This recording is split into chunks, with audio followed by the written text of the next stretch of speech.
आप देख रहे हैं देश का पहला डिजिटल चैनल ब्रेकिंग न्यूज और हम लेकर आए हैं आपके लिए हमारा शो आरोग्य। कहते हैं अगर जन्म से ही ईश्वर ने आपकी आंखों की रोशनी छीन ली तो उसका इलाज संभव है या नहीं, ये कह पाना थोड़ा सा मुश्किल है, लेकिन यदि आपको नेत्र रोग है तो उसका इलाज जरूर संभव है और वो संभव कर दिखाते हैं हमारे साथ उपस्थित उज्जैन के विश्व प्रसिद्ध नेत्र रोग विशेषज्ञ डॉक्टर ऋषभ जैन। बहुत बहुत स्वागत है ऋषभ जी आपका हमारे इस कार्यक्रम में। और सबसे पहले आपको बताना चाहूंगी कि आप MBBS है और DOMS है और वही उज्जैनी नेत्र चिकित्सालय संस्थान के आप संचालक भी हैं। और आज ऋषभ जी हमारे साथ हैं। जैसे कि हमने आपको बताया कि ऋषभ जी विश्व प्रसिद्ध नेत्र रोग विशेषज्ञ हैं।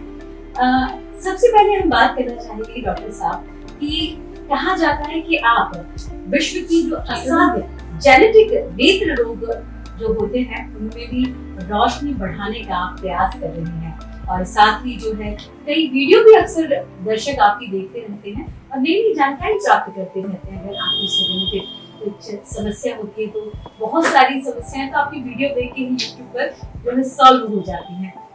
और अगर हम बात कर रहे हैं नेत्र रोगों की, सबसे पहले यही जानना चाहेंगे कि कब और कैसे इस चीज की शुरुआत हुई। और कहते हैं हर एक कार्य के पीछे एक प्रेरणा या प्रसंग छुपा रहता है, तो आपको कैसी प्रेरणा मिली और किस तरह से शुरू? आरोग्यम की टीम को मेरा साधुवाद। मैं जिस चीज से प्रेरणा लिया या मोटिवेट हुआ इस डायरेक्शन में मुड़ा, सिर्फ एक छोटी लेकिन बहुत महत्वपूर्ण घटना थी। 92 में मैंने हॉस्पिटल खोला था उज्जैन में और उस समय सिंहस्थ महाकुंभ लगा हुआ था। सिंहस्थ में विभिन्न तरह के बहुत सारे एक से बाबा जी आए हुए थे। उसमें एक बाबा जी थे उनका नाम पड़ गया था चश्मा उतार बाबा। चश्मा उतार बाबा। तो वो बच्चों को बड़ों को सबको कहते थे कि मैं आपको आशीर्वाद दूंगा, फिर ये दवा खाओ या ये आँख में लगाना, आपका चश्मा उतर जाएगा 15 दिन में महीने। अब उन्होंने कम से कम एक ट्रक भर के चश्मे लोगों को उतारे। एक ट्रक भर के? क्या बात है। जो आता उसका चश्मा निकाल लेते वो, ये दवा लगाना। तो लोगों की लाइन लगती थी, हजारों लोग एक के बाद एक लाइन में लगे रहते थे। मैंने यहाँ सोचा एक बाबा जी जिसको आँख की ABCD भी नहीं आती, आँख क्या होता है, रेटिना क्या होता है, आइरिस क्या होती है, कॉर्निया क्या होता है, चश्मे का नंबर क्यों आता है, ये उनको नहीं मालूम है। तुम्हें क्या मालूम है? मैं आपको ये दवा दे रहा हूँ, इससे आपका चश्मा उतर जाए। मैंने कहा यार अपन तो पढ़े लिखे डॉक्टर हैं, अपन ने MS किया है DL में, तो अपन इस तरह की खोज क्यों नहीं कर सकते? वो मेरे को मालूम था कि ये तो सिर्फ लिखा हुआ है, लेकिन मैंने कहा नहीं, यदि इनने एक टाइटल दिया है तो मुझे इसकी ओर प्रयास करना है। तो फिर मैं एलोपैथी के साथ साथ आयुर्वेदिक मेडिसिन ढूंढना शुरू किया। आयुर्वेदिक मेडिसिन, होम्योपैथी मेडिसिन, दूसरी नेचुरोपैथी मेडिसिन, सब तरह से मैंने ढूंढा कि कैसे आंखों की रोशनी बढ़ेगी। कुछ हद तक मैं सफल हुआ था, पर इलाज थोड़ा लंबा चलता था, इसलिए लोगों ने मेरे को अवॉइड करना शुरू किया। तब मुझको लगा कि नहीं यार, हमने इस खोज की तरफ जाके गलती की, तो मैंने वो खोज बंद कर दी। तो इस तरह दिमाग में वो चीज आ गई थी कि कुछ नया करना है, विश्व में कुछ नया करना है, और तब से दिमाग में रहता था। दूसरा इंसिडेंट जो आया, एक कलर ब्लाइंड बच्चा मेरे पास आया, उसको मेडिकली पूरा फिट, 6 फीट ऊंचा, सिर्फ कलर ब्लाइंडनेस के लिए उसको बाहर कर। अब वो कलर ब्लाइंडनेस के लिए बाहर कर दिया, मेरे पास आया कि डॉक्टर साहब सुना है आप रोशनी बढ़ाते हो। बाकी तो पहुंच रही थी लोगों के पास कि रोशनी बढ़ाते हैं, अक्सर दवाइयों से रोशनी बढ़ाते हैं। तो वो मेरे पास आया, कहने लगा कि ऐसा मेरी रोशनी बढ़ा दो, क्या परेशानी है, कलर ब्लाइंडनेस। छूटते से ही मैंने उसको तुरंत कहा कि इसका कोई इलाज नहीं है। अच्छा, हाँ, आपने ही कहा मैंने है? कहा जी। ये 97 की बात है या 98 की बात है, इनका कोई इलाज नहीं है, तो मैं क्यों उम्मीदवारी करूं? जी जी। नहीं, आप तो रोशनी बढ़ाते हो, क्या वो भी छोड़ दिया मैंने, आपको सर्जरी करना होगा तो नहीं साहब। उसके पिताजी मेरे पैर में गिर गए, कहने लगे साहब ये बच्चे को आपको ठीक करना है। मैंने कहा, जिसका विश्व में इलाज नहीं है मैं कैसे ठीक करूंगा? कि नहीं, आप कोशिश करिए, हमें कोई दिक्कत होगी, कोशिश आप करिए, रिजल्ट हमको आएगा, लेकिन वो पूरे विश्व का रिजल्ट है। विश्वास देखिए।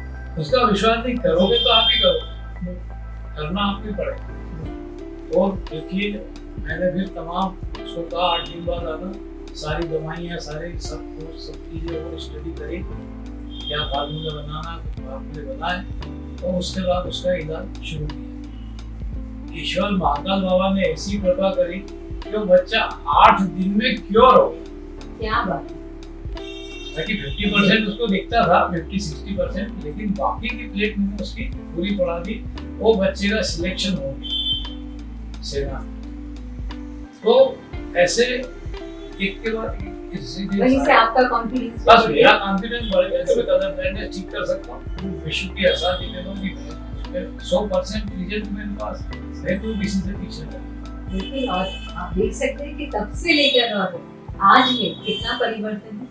आज कम से कम मेरे पास 500 से 1000 बच्चे ठीक होके इंडिया की तमाम सर्विसेज में, चाहे रेलवे हो, चाहे सेना हो, चाहे एयरवेज हो, चाहे शिपिंग कॉर्पोरेशन हो, चाहे इंजीनियर हो, डॉक्टर हो, ये लोग मेरे पास आए हैं और वो क्योर हो गए। ये बिल्कुल हमारे दर्शकों को भी बता दें किस तरह का, जब हम इस तरह के जॉब में या प्रोफेशन में जाते हैं तो आई टेस्ट में ये टेस्ट बहुत ज्यादा मायने रखता है, जिसे कलर ब्लाइंडनेस कहते हैं। कलर ब्लाइंडनेस सबसे लास्ट में देखा जाता है जी। जब बच्चा पूरी तरह कॉन्फिडेंस हो जाता है कि मेरा सिलेक्शन हो गया, अब मेरे को कोई नहीं रोक सकता। उस समय में आखिरी में जब ये पोजीशन आती है तो वो कलर ब्लाइंडनेस के कारण अपनी नौकरी को से हाथ धो लेता है। उस समय आदमी को बहुत भयानक टेंशन। मैंने तो कई किस्से सुने हैं, देखे थे, पेपर में भी आए कि सेना की भर्ती में 4 बार फेल हो गया, इसलिए उसने सुसाइड किया। उसका टारगेट ही था सेना में जाना, क्योंकि उसके गांव के 80% बच्चे सेना में। ऐसे कई बच्चों ने सुसाइड भी कर लिया। क्यों? कारण पता चला, वो कलर ब्लाइंडनेस में फेल हुआ। ईश्वर नहीं करे मैंने कहा, भगवान ने मेरा हाथ पकड़ा है और वो चलती जा रही है और निरंतर मैं उसमें सफल होता जा रहा हूँ। डॉक्टर साहब, असाध्य जेनेटिक रोग जिस पर आप रिसर्च कर रहे हैं, प्रयास कर रहे हैं, आगे बढ़ रहे हैं, आखिर इनकी बात करें तो कौन-कौन से होते हैं और किस प्रकार के होते हैं, इस पर भी हम चर्चा करना चाहेंगे। असाध्य रोग, जेनेटिक रोग जिसको कहते हैं, वो जीन से यानी माँ बाप को यदि वो बीमारी नहीं है, मगर कई बार वो कहते हैं 3 पीढ़ी पहले रही होगी। अच्छा, 3 पीढ़ी पहले 7 पीढ़ी रही होगी। ओह, उसके बाद भी वो हमारे तो इसलिए वो कहते हैं वो जीन्स तो अपने जी जी बाइफरकेट होके आ रहे हैं ना उस परिवार, उससे वो हो जाती है, जीन्स के कारण होती है, तो कहते हैं जेनेटिक डिसीज। अब जेनेटिक डिसीजेज है, जीन्स में खराबी है, तो क्योर नहीं होती, ये मानना है साइंस का आज तक। लेकिन मेरा प्रयास ये है कि ऐसी तमाम जेनेटिक बीमारी इसमें होती है, retinitis pigmentosa, macular degeneration, optic atrophy और ऐसे कई बीमारियां हैं, और उसमें मुख्य है कलर ब्लाइंडनेस। कलर ब्लाइंडनेस वो बीमारी है जिसमें बच्चा कलर नहीं पहचान पाता। जी, अगर हम जानना चाहें कि देखिए, जिस बच्चे ने पूरे सारे स्टेप क्लियर कर दिए, या अभी मैं आपके सामने बैठी हूँ, लेकिन शायद हमको ये नहीं पता चल पाता कि हमें कलर ब्लाइंडनेस है या नहीं, तो किस तरह से इसको देखिए क्या होता है, ये अवेयरनेस की बात है, माँ बाप को चिंता करने की बात है जब आप स्कूल में हैं, बचपन छोटे हैं, और आपसे कहा गया या बेटा वहां से वो हरी मिर्ची ले, छोटे बच्चे से कहा जाए हरी मिर्ची लेके आ, तो वो लाल मिर्ची या पीली मिर्ची उठा के लाता है। अच्छा। उससे कहा वो टमाटर ले आना बेटा, हरे वाली लाना, वो लाल लाल टमाटर उठा के ले, तो आपको शक होगा कि ये बच्चे को कलर पहचान में नहीं आ रहा। आप बगीचे में घूम रहे हैं, आपने कहा बेटा लाल फूल फूल रहा, तो लाल फूल की जगह वो दूसरे कलर का फूल फूल के लाता, तब आप क्या कहेंगे? इसको कलर पहचानने में नहीं आता। तो ये बचपन से आपको प्रैक्टिकली मालूम पड़ता है, घर के अंदर मालूम पड़ता है। तो क्या इसका जो लेवल रहता है डॉक्टर साहब, इतना ही हाई रहता है कि धीरे धीरे इसमें धीरे धीरे बढ़ता जाता है, लेकिन शुरुआत से जो रहता है वो नेचुरली वो और बीमारी बढ़ती जाती है। और इंसान क्या होता है कि आप स्कूल लेवल पे आया, आपने उसको ड्राइंग बनाया, ड्राइंग में वो पत्ते किस कलर के बनाएगा उसको नहीं मालूम, फूल किस तरह के बनाएगा नहीं मालूम, पेड़ का तना बना देगा ब्राउन, लेकिन हरे पत्ते लाल फूल लाल फल नहीं बना। यानी अगर आपके नजरिए से देखा जाए तो आप लोग के जो लोग रहते हैं ये उसमें सबसे ज्यादा खतरनाक कलर ये चीज सबसे खतरनाक है, क्योंकि ये मानव जीवन से बहुत बड़े बड़े अपराध अनजाने में करवाते हैं। अब आप कहेंगे कैसे अपराध हो जाते हैं? जी बिल्कुल सही है। तो क्या हुआ, आपका बच्चा कलर ब्लाइंड है, सपोज वो इंजीनियर बन गया, कोई बड़े प्लांट में काम कर रहा है ना? आज मेरे पास जो इंजीनियर आए वो रिलायंस कंपनी में काम कर रहे थे, उनके एक वायर में 25 तरह के कलर की वायर होती है। अब उनको वो वायर ज्वाइन करना होती है जहाँ एंड हो जाता है। अब उस 25 कलर का कॉम्बिनेशन आपको जोड़ना है, तो यदि आपने एक भी वायर गलत जोड़ दिया तो क्या? बिल्कुल आपकी बात से मुझे वो भी याद आ रहा है सर कि जब हम कहते हैं वो अक्सर फिल्मों में देखा जाता है, जब हम बम वगैरह करते हैं तो ब्लू कलर का, ग्रीन कलर का, रेड कलर का, उस समय अगर आप कलर ही नहीं दिखाई दे, वायर कट नहीं कर सकते। देखिए वो कितने बड़े नुकसान का कारक बन जाएगा। जी, तो डॉक्टर भी कई लोगों की मौत का कारण बन जाते हैं जिन कलर ब्लाइंड है। कौन सी वेन काटना है, कौन सी आर्टरी कहाँ से कट रही है, वो समझ में नहीं आता। मांसपेशियों के बीच में ये टोटल कलर ब्लाइंडनेस है। बहुत सारे कॉलेजों में तो एमबीबीएस से बाहर कर देते हैं लोगों को, आप किसी योग्य नहीं हो तो डॉक्टर। मेन परेशानी कब आती है? ये तो सर्विसेज में हो गए, एयरवेज में, शिपिंग कॉर्पोरेशन में, सेना के विभाग में, टेक्सटाइल इंडस्ट्री में, कलर इंडस्ट्री में, है ना? तो यहाँ पे लोगों को सर्विस ही नहीं देते। इलेक्ट्रिशियन है कोई, कई बार अपन सुनते हैं इलेक्ट्रिशियन करंट था लग के मर गया, तो क्या हो सकता है? वो इलेक्ट्रिशियन था, इलेक्ट्रिक का काम करता था, उसके बाद भी करंट क्यों भाग गया? क्योंकि धोखे से कौन सा वायर काय में उसने कनेक्ट, और ये उस व्यक्ति को पता ही नहीं, उसको पता नहीं कि मेरे को नहीं कलर दिखते, कंफ्यूज हो रहा है जी, कंफ्यूज होता है। क्या होता है पार्शियल कलर ब्लाइंडनेस में? क्या होता है कलर दिखता भी है, गायब भी हो जाता है। लाइट की इंटेंसिटी से कलर, लाइट की इंटेंसिटी ज्यादा है तो वो देख के काम कर लेना, लेकिन वहाँ पे कम हो गई तो वो डिफॉल्ट कर सकता है। यानी डॉक्टर साहब अगर बहुत सारे अभी देखें घटनाएं, दुर्घटनाएं, एक्सीडेंट्स होते हैं, तो कहीं ना कहीं ये कारण भी हो सकता है कलर ब्लाइंडनेस। 100% में मानता हूँ कलर ब्लाइंडनेस के कारण बहुत सारे एक्सीडेंट होते हैं। मैक्सिमम जो बैक साइड से एक्सीडेंट होते हैं, पीछे की तरफ से, या रात के अंधेरे में जो एक्सीडेंट होते हैं, वो उसमें एक बड़ा कारण कलर ब्लाइंडनेस भी है। क्योंकि आप एक चीज बताइए, एक ट्रक जा रहा है या एक कार जा रही है, कार के पीछे से ट्रक उसके ऊपर चढ़ गया, कार के पीछे से ट्रक चढ़ गया, या कार बाइक वाले बच्चे ट्रक में घुस गए, तो आखिर ऐसा हुआ क्या?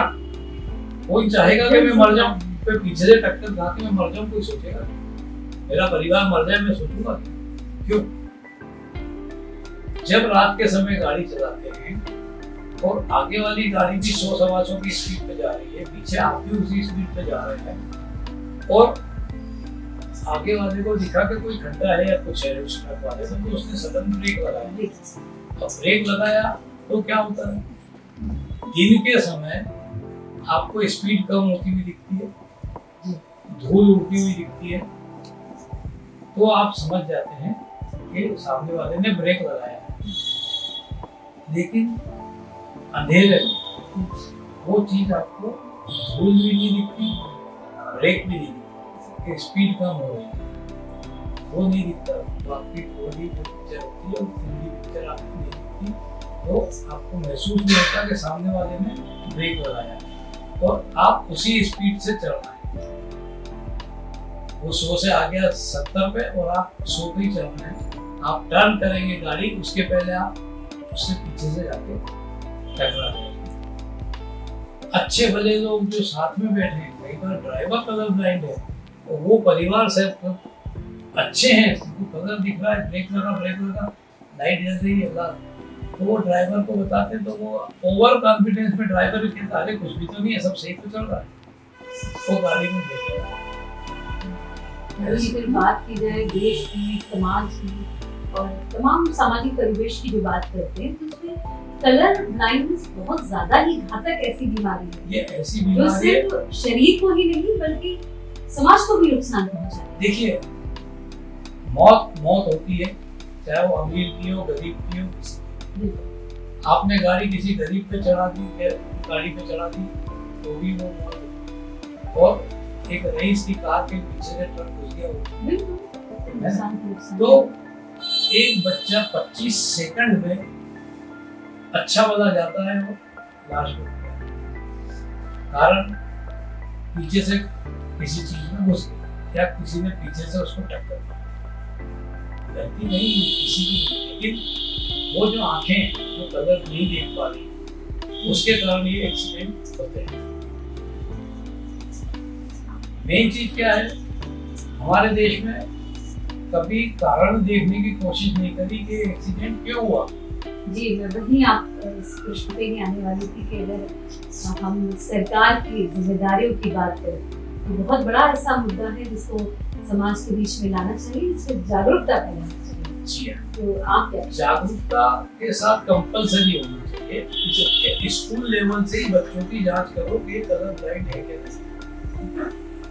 बहुत सिंपल चीज होती है, डिफरेंट कलर की पेंसिल रख दो आप, उससे कोई लाल कलर की पेंसिल, अलग हरे कलर की पेंसिल, पीले कलर की पेंसिल अलग अलग कर दो। भाई बच्चे को दिखेगा तो कर देगा, नहीं दिखेगा तो नहीं कर पाएगा, हाथ पाँच करेगा।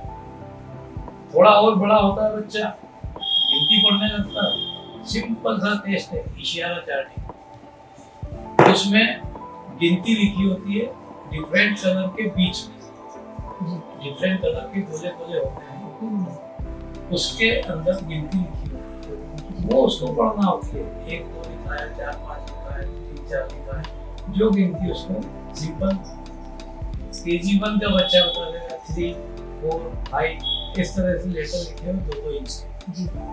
अब यदि वो देख लेता है तो यानी सरकार को इस टेस्ट को कंपलसरी कर देना चाहिए, जिस तरह से प्राइमरी स्कूल जी, जिस तरह से हम अब देखिए मोतियाबिंद का इलाज चल रहा है और सारी चीजों का, जी हाँ, स्कूल लेवल पे बहुत सारे आइटम्स भी होते हैं बच्चों के, हाँ। तो इस टेस्ट को भी कंपलसरी कर देना चाहिए ताकि इस तरह के स्कूल लोगों को भी रोक सके। स्कूल लेवल पे डिस्टेंस विजन की सिर्फ जांच करते हैं कि दूर में दिख रहा है कि नहीं दिख रहा। जी, या आंखों की जांच करते हैं कि आँख में कुछ सही नहीं है करते, जी, तो आँख में कुछ नहीं करते, सिर्फ दूर की नजर देख लेते हैं ये पढ़ सकता है कि नहीं पढ़, नहीं पढ़ सकता, बस ज्यादा वो आंसू आ रहे हैं तो उसकी ड्रॉप, और कुछ भी और जांच नहीं होती। ये सिंपल सी मात्र 5 सेकंड से 10 सेकंड की जांच, वो थोड़ा देख ली जाए तो 1 मिनट में आप कम से कम 3 बच्चों को दिखा सकते हैं। भाई गिनती आपको पढ़वाना है, कोई बच्चे 4 अक्षर पढ़ लिखे सही, ऐसा। अब आप एक चीज देखेंगे कि इशारा चार्टिंग क्यों बनी। इशारा चार्टिंग, तो ये इशारा चार्टिंग बुक है, अब आपने इसमें देखा होगा कि ये कलर डॉट बने, सिंपल नहीं है, सिंपल अक्षर नहीं लिखे होगा, बिंदी बिंदी से बने है, पूरे अक्षर बिंदियों से बने अलग अलग कलर के। तो ये बाइपर जो कलर प्रिज्मेटिक इफेक्ट से टूटते हैं, वो कलर की ये कॉम्बिनेशन है। रेड येलो टूटेगा तो क्या क्या बनेगा, और ग्रीनिश टूटेगा तो क्या क्या बनेगा, इस तरह का। अब ये इफेक्ट कैसे आता है आपकी जिंदगी में? जब आप बारिश में जा रहे हैं, आपको दूर देखने में दिक्कत आती है, तो वो क्या होता है, ये वो इफेक्ट होता है जिसके कारण लाइट बाइफरकेट होती है अलग अलग कलर। आप नॉर्मल है तो आप पहचान लेंगे सामने क्या है, लेकिन एक कलर ब्लाइंड आदमी ये नहीं पहचान सकता उस समय। और ये बुक जापान में इशिहारा जी ने बनाई थी, पीछे वाले कलर ब्लाइंड को वो दिखी नहीं, तो वो उसने टक्कर मार। बिल्कुल सही कहा आपने। और बहुत ही जीवन का तो नुकसान है ही। देखिए, जीवन का नुकसान, उस परिवार का नुकसान जिस परिवार का कमाऊ पूत ऑल ऑफ सडन चला जाता है, उसकी विपत्ति आप सोचिए। और जी मैडम, इसके साथ साथ क्या हुआ, अर्थहानि भी होती है। जो आप कह रहे हैं ना, मेरे से भी आपने पूछा था अर्थहानि देश को क्या हुआ। अरे देश का एक नौजवान चला जाता है, कोई उद्योगपति चला जाता है, तो देश को वो नुकसान हुआ। फिर लाखों की गाड़ियां जो टक्कर होकर कबाड़ हो जाती है, वो नुकसान हुआ। तो ये कम नहीं है। आज आप देखिएगा जी, अगर हम बड़े आंकड़ों में बात की जाए तो एक बहुत बड़ा डेटा निकल के हमारे सामने है। इस चीज को लेकर अभी नितिन गडकरी जी ने खुद कहा था कि हमारे यहाँ एक महीने में कम से कम 1 से 1.5 लाख एक्सीडेंट हो रहे हैं, जो चिंता की बात है। जबकि रोड हमने वो कर दिए हैं, 4 लेन 6 लेन बना दी, उसके बाद भी दुर्घटना हो रही है। अगर हम जिम्मेदारी की बात करें डॉक्टर साहब की, अगर इसको लेकर देश की तुम बात करी रहती थी नुकसान की, लेकिन माता पिता की क्या जिम्मेदारी होती है और पेरेंट की क्या जिम्मेदारी होती है अगर इस तरह की कुछ लक्षण पहचान में आ जाए तो क्या? बहुत अच्छा क्वेश्चन करा आपने। माँ बाप की ये जवाबदारी होती है कि वो हर 3 साल में अपने बच्चे का चेकअप कराएं कि ये बच्चा कलर ब्लाइंड है या नहीं। मात्र 3 मिनट में चेकअप हो जाता है। जी बिल्कुल, मतलब अगर हम सिर्फ सरकार की भी बात कर रहे हैं तो सरकार की ही जिम्मेदारी नहीं बनती, माता पिता और पेरेंट की भी जिम्मेदारी बनती है। अगर इस रोग की जागरूकता हमें आ गई और हम पहचानते कि इससे क्या नुकसान है, तो अपने बच्चे का समय समय पर हमको चेकअप कराना पड़ेगा। फिर उसको वो सब्जेक्ट नहीं दिलाएं। जी, बहुत सारे नुकसान है, हमने बात करी है। बात वही है कि माँ बाप को उस तरह की ब्रांच ही नहीं दिलवाना है ना। अगर इसी ट्रीटमेंट की बात करते हैं हम डॉक्टर साहब, तो क्या ड्यूरेशन रहता है, कितने दिन में इसका जो मरीज है वो ठीक हो सकता है? मैडम, आज तक तो विश्व में यही कहा जाता है इस बीमारी का कोई इलाज नहीं है ना। मेरे पेशेंट अफ्रीका से भी आते हैं, नेपाल से आते हैं, बांग्लादेश से आते हैं, मलेशिया, इंडोनेशिया, कई जगह से पेशेंट आए हैं। और इसीलिए आए हैं कि वहाँ कलर ब्लाइंड का कोई इलाज नहीं है। वो कहते हैं हमने अमेरिका की फाइल पहुंचाई, अपनी जापानी फाइल पहुंचाई, लेकिन जर्मनी भी पहुंचाई, लेकिन कहीं कोई इलाज सभी डॉक्टर ने रिफ्यूज कर दिया। कई पायलट्स का मेरे पास फोन आया कि सर उनको दिक्कत आने लग गई है, हमारा इलाज हो सकता है। तो पायलट की जो सर्विस करने जा रहे हैं या जिसका करीब करीब सिलेक्शन हो गया है, वैसे लोग, तो आज तक तो इसका कोई इलाज नहीं था। लेकिन विगत 10-12 सालों से मेरे प्रयासों से आज मैं पूरे विश्व को कह सकता हूँ कि कलर ब्लाइंडनेस मैं 100% ठीक कर सकता हूँ। बस ये है कि आप विश्वास करके इलाज कराते रहिए। पेशेंट के ऊपर डिपेंड करता है कि हाँ। डॉक्टर साहब के क्या इसका इसमें समय पेशेंट अवधि है। देखिए समय अवधि का ये रहेगा, यदि जेनेटिक है तो इसमें बहुत स्लोली कुछ इफेक्ट आ सकता है। तो जेनेटिक केसेस में भी हमारे यहाँ फायदा हुआ है। हमारे पास पूरी हम हिस्ट्री लेते हैं कि तेरे चाचा, पापा, बाबा, मामा के घर पे, काका के घर पे किसी को तो नहीं है ये बीमारी, तो वो हिस्ट्री लेके हम उसका इलाज करते हैं। क्या हम ये भी दावा करते हैं कि जेनेटिक रोग यही समाप्त हो जाएगा और अगली पीढ़ी में हस्तांतरित नहीं होगा? नहीं मैडम, ये मैं कुछ भी नहीं बोल सकता क्योंकि अगली पीढ़ी मैंने सामने देखी नहीं। भाई यंग लड़के आते हैं, सेना में जाना है, पुलिस में जाना है, रेलवे में जाना है, अब उनकी शादी हुई, कब हुआ, क्या हुआ, जी। लेकिन हाँ, जो बच्चे मेरे वहां से ठीक होके नौकरी में लग गए, वो आज तक वापस नहीं आए कि सर हमको कुछ परेशानी आ रही है। यानी संभावना है कि वो लोग उन्हीं तक सिमट वहीं सिमट कर रहे आने वाली पीढ़ी को शायद वो नहीं। भी और नहीं भी नहीं। दोनों संभावना। एक आपको वाक्य बताता हूँ जो आप सोचेंगे कहेंगे। एक बच्चा मेरे यहाँ से आया कलर ब्लाइंडनेस, मैंने उसको पूरा ठीक कर दिया। जब वो ठीक हो गया तो मैंने उसको एक चीज कही थी कि बेटा वहां जाएगा तो कोई मानेगा नहीं कि तू ठीक हो गया। आप भी नहीं मानोगे, आप भी नहीं मानोगे, कोई भी नहीं मानेगा, दुनिया का कोई आदमी नहीं मानेगा कि कलर ब्लाइंडनेस ठीक हो गया। उनके फिर क्या करेगा? तो मैं बताता हूँ क्या करेगा। जब आप ऐसे सिलेक्ट करो तो उनको कहें कि तुमने पहले क्यों नहीं बताया? ये मेडिकल में तुमने सबको बता दिया, पहले क्यों नहीं बताया? तो उनसे कहना साहब मेरे को वायरल फीवर था, मेरी तबीयत ठीक नहीं थी, मेरे को चक्कर आ रहे थे, मेरा दिमाग घूम रहा था, आप क्या पूछ रहे हो मुझे समझ में नहीं आ रहा। अब इसके अलावा आप क्या कहा बहाना? आप क्या पूछ रहे हो मेरे को समझ में ही नहीं आ रहा। यानी अभी भी लोग ये विश्वास नहीं कर पाएंगे कि कलर ब्लाइंडनेस पूरी तरह से ठीक हो सकता है। जी बिल्कुल। तो वो हुआ, सिलेक्ट हुआ, अभी 15 साल 10 साल 12 साल बाद उसका प्रमोशन होना था सेना।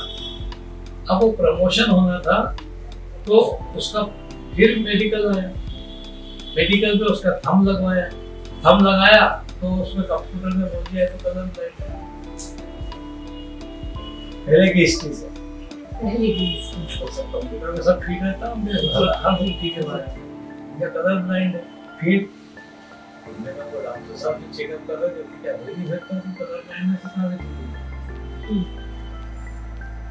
अब कमीशन बैठा दिया, कमीशन में 8 डॉक्टर बैठे। अच्छा हाँ, 8 आई स्पेशलिस्ट बैठे और हर एक ने अपने हिसाब से उनको जितना इशारा बुक से या दूसरी चीज से पूछना अपने सबने भेज दिया और वो बच्चा सिलेक्ट हो गया।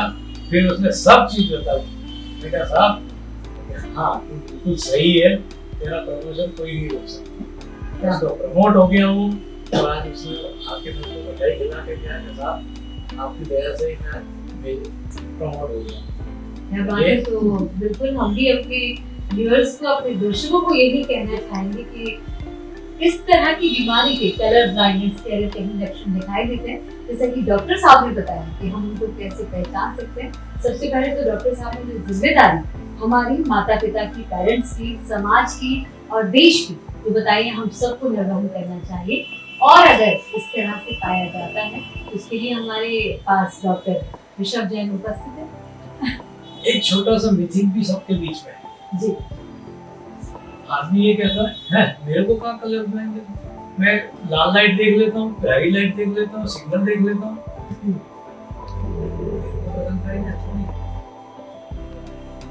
तो उसको ये बताना मुश्किल होता है कि तुम ये इशारा चार्टिंग पढ़ो। वो यदि मैंने उज्जैन के टॉप प्रेस क्लब के अध्यक्ष उसको ये बुक पढ़ाई तो नहीं पढ़ता है इशारा चार्टिंग। उज्जैन जैन समाज का अध्यक्ष उसको मैंने बुक पढ़ाई वो नहीं पढ़ पाया।